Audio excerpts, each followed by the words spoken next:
Bilang kabanatang 25, sumamba ang mga Israelita kay Baal. Habang nagkakampo ang mga Israelita sa Shittim, nakipagtalik ang mga lalaki sa mga babaeng Moabita. Hinikayat sila ng mga babaeng ito sa paghahandog sa mga Diyos-Diyosan at kumain sila ng mga handog na ito at sumamba sa mga Diyos-Diyosan ng Peor. Kaya nahikayat ang mga Israelita sa pagsamba kay Baal ng Peor. Kaya nagalit ng matindi ang Panginoon sa kanila. Sinabi ng Panginoon kay Moises, "Kunin mo ang lahat ng pinuno ng mga taong ito at patayin sila sa aking presensya habang nakatingin ang mga tao para mawala na ang matindi kong galit sa Israel." Kaya sinabi ni Moises sa mga hukom ng Israel, "Kailangang patayin ninyo ang mga taong sumamba kay Baal ng Peor." Ngayon may isang Israelitang nagdala ng isang Midyanitang babae sa kanyang pamilya.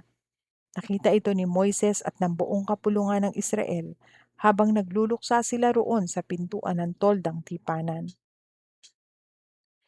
Pagkakita rito ni Phinehas na anak ni Eleazar at apo ng paring si Aaron, umalis siya sa kapulungan at kumuha ng sibat.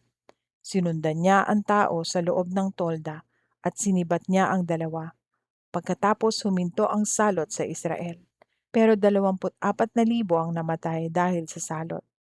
Sinabi ng Panginoon kay Moises, "Inalis ni Phinehas na anak ni Eleazar at apo ng paring si Aaron ang aking galit sa mga Israelita.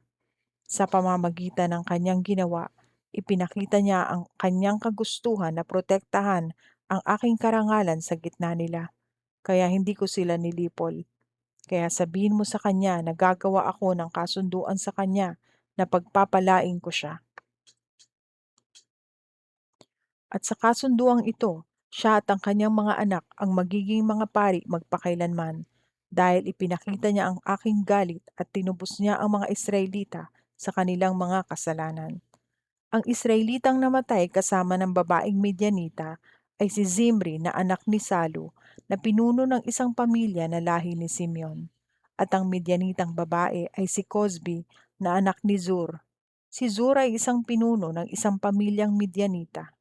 Sinabi ng Panginoon kay Moises, "Ituring ninyong kaaway ang mga Midyanita at patayin ninyo siya, dahil itinuring din nila kayong kaaway sa pamamagitan ng panlilinlang sa inyo roon sa Peor, at dahil din kay Cozbi na anak ng isang pinunong Midyanita.